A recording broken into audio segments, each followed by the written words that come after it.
तीन बैंकर प्रतिनिधि सहित मुख्यमंत्री मोहन माझी आलोचना भुवनेश्वर लोकसेवा भवन में आईसीआईसीआई एक्सिस और एचडीएफसी बैंक प्रतिनिधि सहित आलोचना होगी। विभिन्न जनकल्याणकारी योजन गरीब लोक अधिक ऋण देवाई परामर्श देते मोहन माझी। ओडिशा रे विभिन्न जनकल्याणकारी योजना यथा कृषि ऋण, पीएमईजीपी, पीएम स्वनिधि योजना, स्टांड अप इंडिया योजना एवं गृह ऋण, शिक्षा ऋण, रप्तानी ऋण आदि विभिन्न योजन बैंकगुड़िकर प्रदर्शन अत्यंत कम रही। आखि आगे रखी राज्य सरकार जून 21 रे बैंकगुड़िक निजर एम पैनलिंग लिस्ट काढ़ी सरकार गरीब कल्याण योजन बैंकगुड़िक होउछंती एक बड़ माध्यम।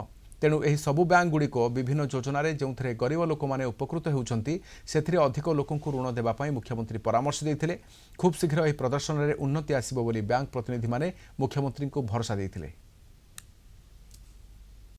जून 21 तारिख रे राज्य सरकार तीनोटी प्रमुख बैंक यथा एक्सिस बैंक, आईसीआईसीआई बैंक और एचडीएफसी बैंक ताकू डीएम पैनलमेंट करथिले एवं जहाँ द्वारा कोनोसी सरकारी बिजनेस तांको माध्यम रे करा जेबा नुहे बोली दर्शाइथिले एवं तापरे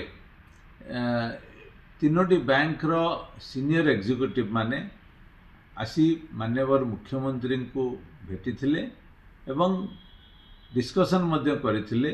एई मीटिंग परे से माने दर्शाइचंती माननीय मुख्यमंत्री को जे से माने एई सबु टार्गेट अचीव करिवारे सहाय्य करिवे एवं जो ऋण गुड़िक साधारण लोकंक पई उद्दिष्ट सेतिरे से माने ठीक भाव रे लोकंक पाखरे पहुंची पारिबे।